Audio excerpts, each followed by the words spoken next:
আসসালামাইকুম বন্ধুরা, পুতুলের আবার নতুন গল্প নিয়ে চলে আসলাম। তাহলে দেখো আজকের গল্পে কি হয়।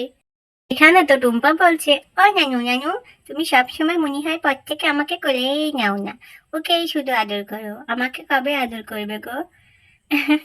আমার নানু ভাই কি বলে, তোমাকে কত আদর করি আমি। এখন তো তোমার ভাইয়া ছোট, তাই তো ওকে সব সময় কোলে নিয়ে রাখবে। ও যখন বসা শিখে যাবে, তোমার মতো বড় হয়ে যাবে, তখন কি আর ও কোলে উঠবে? এই তুই জানিস না ছোটদের কোলে উঠতে হয়? টুম্পা, তুই সবসময় ওর সঙ্গে আড়ি করিস কেন? আরে না, ভাইকে নিয়েছে, আমি কি আড়ি করছি? আমি তো বলছি নানু আমাকে একটু আদর করে না, তাই আমার ভালো লাগে না, এজন্যই আমি বলছি। এই টুম্পা শোনা, তোমাকে আমি ঠিক কোলে নেবো, দেখো তামিমকে। তোর জন্য আমি পড়ে গেলাম মায়ের কোল থেকে। দেখেছিস, তুই হলে 1 নম্বরের বেয়াদব। নানির কোলে সবসময় উঠতে চাস, তুই এখন বড় হয়ে যাসনি? আহ, তুমিও তো বড় হয়ে গেছো, তাও কেন মার কোলে বসেছিলে? মা তোমাকে এমনি আদর করে কোলে নিয়েছে। তুই সব সময় হিংসে করিস, হিংসুটি টুম্পা কোথাকার। এই আমাকে একদম হিংসুটি বলবি না, তুই হিংসুটি বলে দিলাম। তোর তুই ঘুম হিংসুটি। তাই বলে তো তামিম ওখান থেকে চলে গেল। মা, আমি খেলতে গেলাম, ঠিক আছে? আচ্ছা সোনা, তুমি তাড়াতাড়ি চলে এসো খেলে। ঠিক আছে মা, তুমি চিন্তা করো না, আমি খুব তাড়াতাড়ি চলে আসবো। এই বলে তো তামিম খেলতে চলে গেল। তখন টুম্পা এখানে মন খারাপ করে বসে রয়েছে। তারপরে ফাতেমা উঠেছে বলে, আমার টুম্পা সোনা সব সময় অভিমান করে, দেখি আমার কোলে আসো তুমি, তোমার এত অভিমানের দরকার নেই। মা, তুমি আমার। তারপরে তো ফাতেমা সুন্দর করে ছেলেটাকে কোলে নিয়ে নিল। আর এদিকে তো টুম্পা সোনার নানি টুম্পা সোনাকে কোলে নিয়ে নিল। এই যে আমার টুম্পা সোনাকে আমি কোলে নিয়ে নিয়েছি। কত আদর আমার টুম্পা সোনাকে। এত অভিমান কিসের? আজকে আমি তোমার সঙ্গে ঘুমাবো। নানি, সত্যি তুমি আমার সঙ্গে ঘুমাবে? হ্যাঁ হ্যাঁ, আমি তোমার সঙ্গেই তো ঘুমাবো, আমার টুম্পা সোনা আমার কত আদরের। এই বলে তো টুম্পা সোনা সুন্দর করে নানির আদর খেতে থাকে। ওইদিকে তো ঋতু সুন্দর করে দেখতে থাকে আর মন খারাপ করে থাকে। ঋতুর মা তো এখনো আসেনি।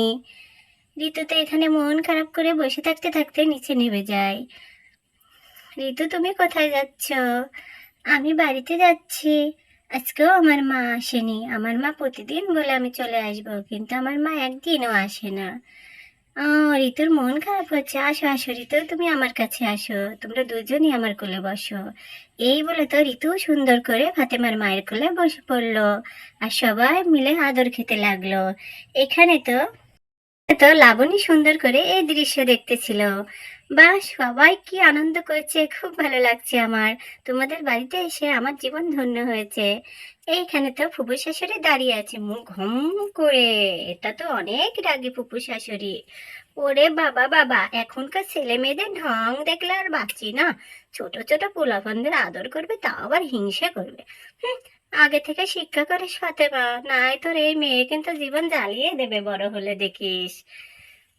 ফুপু, তুমি এমন কথা কেন বলো? আমার মেয়ে এখনো ছোট না, ওরা কি আর হিংসা বোঝে? বোঝে না? নানি কোলে নিয়েছে, তাই দেখে হিংসায় জ্বলে মরছে। আদিক্ষেতা দেখলে আর বাঁচি না বাপু। যাই, গরুটাকে খেতে দিয়ে দিই, আমি ছাড়া তো আর এ সংসারে কেউ তো আর কাজ করার লোক নেই। উম, যত সব ঢং। রান্নাঘরে কত কাজ পড়ে রয়েছে, ওইদিকে সব গোলমুটিং নিয়ে বসে রয়েছে। এতে ঋতু নেবে, টুম্পার খেলনা নিয়ে খেলতে থাকে। আর এখানে টুম্পা বলতে থাকে, দেখেছো নানি, তোমার ওই ননদটা খুব কুটনি, সবসময় হিংসে করে আমাকে, আর সবসময় কথা শুনতেই থাকে। আমি কি হিংসুটে বলো? আমি আমার ভাইকে কত ভালোবাসি, আমি অনেক আদর করি আমার ভাইকে। আমি শুধু বলেছি আমার নানু আমাকে কম আদর করে, আমি কি বলেছি? না না, তুমি কিচ্ছু বলনি সোনা, আমার টুম্পা সোনা অনেক ভালো মেয়ে। তাহলে আমি এখন খেলতে যাই নানু। আচ্ছা সোনা। এই বলে তো টুম্পা সোনা সবার সঙ্গে খেলার জন্য নেমে আসলো। দেখেছিস রিটু, ওই বুড়িটা কত হিংসে, আমাকে সব সময় হিংসে করে। আমি বুড়িটার কাছে আর শোবই না, আজকে রাত্রে বুড়িকে আমি মজা দেখাবো, সাপের ভয় দেখাবো। দেখিস, তুই কিন্তু আসবি। এই না না, এই বুড়িটা অনেক কল্লা, তুই এই বুড়িটাকে নাড়তে যাস না বাবা। এই বুড়িটা দেখিস তোকে মেরে দিবে, অতই সস্তা। আমি বুড়ির পায়ের কোনো প্লাস্টিকের সাপ রেখে বুড়িকে ভয় দেখাবো, আর বুড়ি দেই দৌড়াতে যাবে, আর বুড়ি পড়ে বুড়ির মাজা ভেঙে যাবে। আরে বুড়ির মাজা ভেঙে গেলে এখন তো তোর মারই টানা লাগবে। আরে না না, একটু ভয় তো পাবে মাজা না ভাঙলেও, তাই না রে রিয়া? হ্যাঁ হ্যাঁ, খুব মজা হবে, আমিও খুশি হব। ওই বুড়িটা আমাদেরকে আশা দেখলেও কেমন জানি করে। হিংসুটে বুড়িকে মজা আমরা সবাই মিলে দেখাবো, দেখিস কি করি বুড়িটাকে। তা তো লাবণী শুনে ফেলে, হাই হাই টুম্পা, এই সর্বনাশী কাজ তুমি করো না। এই ফুপি অনেক কল্লা, ফুপি যদি জানতে পারে তোমাদেরকে মেরে থুবে না।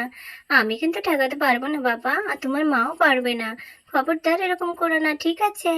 ঠিক আছে মামি, করবো না, তোমার কথাই শুনলাম। আর বয়স্ক মানুষ একটু ক্যাটকাট করে, তাতে কি হয়েছে, ভালো তো বাসে তোমাদেরকে। ভালো না চাই বাসে, দেখলে না কিভাবে আমাকে হিংসুটি বলে চলে গেল।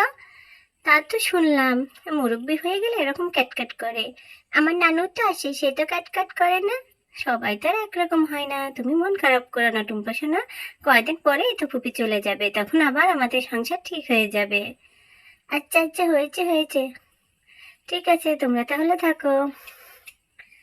লাবণী নাও, ছেলেটাকে নিয়ে দুধ খাইয়ে দাও। আচ্ছা আপু, দেন আমার কোলে, আমি বিছানার উপরে যাই, ওখানে ঘরে যাই। আচ্ছা আচ্ছা, নাও। এই বলে তো ফাতেমা ছেলেটাকে লাবণীর কোলে দিয়ে দেয়। তুমি ছেলেটাকে নিয়ে ঘরে যাও, আমি দেখি ফুপি আবার রান্নাঘরে একা একা কি করছে, রেগে যাবে আবার আমার যেতে দেরি হলে। এই বলে তো ফাতেমা রান্নাঘরের দিকে চলে গেল। এইদিকে তো লাবণী তার বাচ্চাকে নিয়ে ঘরের দিকে চলে গেল। দেখি দেখি সোনারা, তোমরা একটু সরে বসো, আমি বাবুকে নিয়ে খাটের উপরে বসি।